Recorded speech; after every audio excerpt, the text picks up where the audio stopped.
Once again, welcome back to our English class. We are in Unit 2, A reading, Wit and Humor. Unit 2 is Wit and Humor and A reading is Dear Departed 1.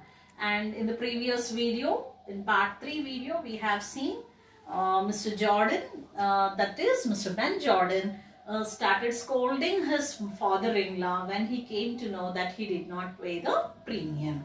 So he called him as drunken old beggar. Now see, in this class, let's see what had happened after that. Look at page number 40. Look at page number 40 in your English textbook, children. Mrs. Jordan. He has done it on purpose, just to annoy us. So Jordan means here, Mrs. Jordan means Elizabeth. So when her husband scolded her father as drunken old beggar, she should not support that. She has to fight that. But instead, what did she do? She also added on to her husband. What she was saying, he's done it on purpose, just to annoy us. See, my father did not pay the premium just to make us angry, just to irritate us. He did it on purpose. Intentionally, he had done that. Deliberately, he has done that, she said. Mrs. Slatter. Mrs. Slatter means here Amelia. After all I have done for him, having to put up with him in the house these 3 years, it's nothing short of swindling. Swindling means cheating. So for the past 3 years, he is staying in my house and he did not give anything to me, and it is nothing but cheating. He didn't even pay the premium also. He just cheated us, she said. Then Mrs. Jordan, that means Elizabeth. What is she saying? I had to put up with him for 5 years. Mrs. Slatter, and you were trying to turn him over to us all the time. Henry, but we don't know for certain that he has not paid the premium. Mrs. Slatter, Victoria, run upstairs and fetch that bunch of keys that's on your grandpa's dressing table. Victoria, timidly, in grandpa's room? Mrs. Slatter, yes. Victoria, I don't like to. Mrs. Slatter, don't talk so silly. There's no one who can hurt you. Victoria goes out reluctantly. We will see if he's locked the receipt up in the bureau. So, what happened? These two started scolding. Not only Ben and his wife Elizabeth, even Mrs. Amelia. That means Henry's wife also started scolding her father. I know he has done it. He stayed with us for 3 years, and in these 3 years he did not help us. He did not pay anything. He did not give me anything. Like that she started. Then Elizabeth, she told, see, he was with you only for 3 years. Earlier he stayed with us for 5 years. At that time also he did not give us anything. So these two daughters were talking like this. At that time, Amelia was telling, okay, though he stayed with you for 5 years, every time you try to push him to our house. Then immediately Henry joined the conversation, and he interrupted the conversation, and he said, okay, we don't know whether he paid it or not. Why we have to talk unnecessarily like this? Let's check whether he paid the premium or not. We'll check the bills, he said. Then Amelia called her daughter Victoria and asked her to go upstairs to the grandpa's room and find the keys of the bureau. Because in case if he paid the premium, the bills will be locked in the bureau. No, so she called Victoria to go upstairs and get the keys. But Victoria was she was reluctant to go to grandpa's room because there was a dead body in the room and she was frightened. So she was not interested to go, and she said, what, grandpa's room? I can't go, she said. Then Amelia scolded her. There's nothing there. There's nothing to hurt you or to threaten you or to do something wrong with you. So you don't worry. Just go and get the keys of the bureau, she said. Then see what happened. Ben. In where? In this thing? He rises and examines it. Mrs. Jordan also rising. Where do you pick that up, Amelia? It's new since last I was here. They examine closely. Mrs. Slatter. Oh, Henry picked it up one day. Victoria returns very scared. She closes the door after her. Mother. What's it, child? Grandpa is getting up. What? What do you say? Grandpa is getting up.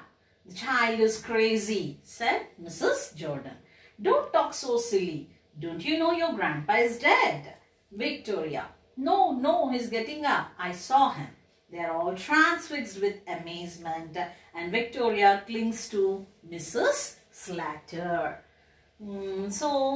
She said that she's going to, she asked Victoria to bring the keys of the bureau. So then Mr. Ben, he got up from his chair and he went to the bureau and said, are you asking Victoria to get the keys of this bureau? When did you buy this?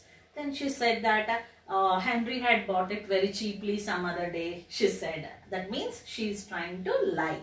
She did not agree that it was for this bureau. She said that her husband bought it very cheaply somewhere. Then Elizabeth, she was saying, I didn't see this last time when I was here, it was not there. Then she said, at that time it was not there, later on we bought it. Then when they were talking about the bureau like this, Victoria started running. She was running, running out of the grandpa's room. Mummy, mummy, or mother, mother. Then they were all shocked why Victoria was shouting. Then her mother asked, what happened, my child? Then she said, I saw grandfather was getting up from his bed. They were all awestruck. Awestruck means they were all shocked. What, Victoria? What are you talking? Have you gone crazy? Crazy means have you gone mad? They said. She said, no, I have seen grandpa getting up from his bed. I really have watched that, she said. Then they put some questions to her. You don't know that your grandpa was died? How can you say this? No, mummy, it's true. I have seen grandpa is getting up from the bed. So they were all transfixed. Transfixed means they were all shocked. They did not move and they were all staring upstairs. With amazement. Amazement means shock. You can see some meanings here, children. Nothing short of mean not less than or equal to. Swindling means cheating. Put up with, tolerate or bear. Pick up, to buy something. Scared, frightened.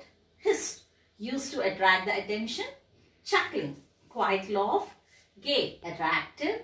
Malicious, unkind and cruel. Twinkle, shine. Obviously, undoubtedly. So see what has happened next. Ben, suddenly, listen. So hist is a word which is used to attract some attention. So when they were all talking, making noises, he said shh and listen and asked them to listen to that sounds. They look at the door. The slight chuckling is heard from upstairs. So they look at the door at the bedroom of grandpa. So the door was opened with a chuckling sound, some sound which the door makes when you try to close or open. That sound is called as chuckling sound. And the door opens, revealing an old man clad in a faded but gay dressing gown. So when the door opened, the old man was coming out. Revealing means he was visible. An old man clad in a faded, clad. What do you mean by clad? Dressed himself. He was dressed himself in a faded but gay dressing gown. Faded means it's a colorful dress, but here and there it was faded. It was a night dress, so it was faded here and there. In the dressing gown, night gown he was wearing and coming out. He is in his stockinged feet. Stockinged means he was wearing socks, but there were no shoes. Although over 70, he is vigorous and well colored. So although over 70, that means in the previous class I told you he was about 73 years old or 72 years old. So though his age is above 70, he is looking vigorous. Vigorous means, I already told you, vigorous means strong. Though he is 70, above 70, he is looking very strong and well colored, very beautiful color. His skin tone was very good. And his bright, malicious twinkle under his bright, malicious eyes twinkle under his heavy reddish grey eyebrows. Heavy reddish eyebrows. Eyebrows. So eyebrows are these and they are grey. Here and there grey hair was there in the eyebrows. And his bright, malicious eyes. Bright means shining. Malicious means cruel. See, like the two daughters, the old man was also looking cruel. And his eyes were heavy with reddish grey eyebrows. He is obviously either the old man, Abel Merriweather, or else his ghost. So they were all thinking either it may be Abel Merriweather or else his ghost. He may be alive or he may be dead. If he is dead, it might be his soul or it might be his ghost. That's what they have decided. And we are going to continue the remaining in the next class, and that is Dear Departed 2. Thank you, children.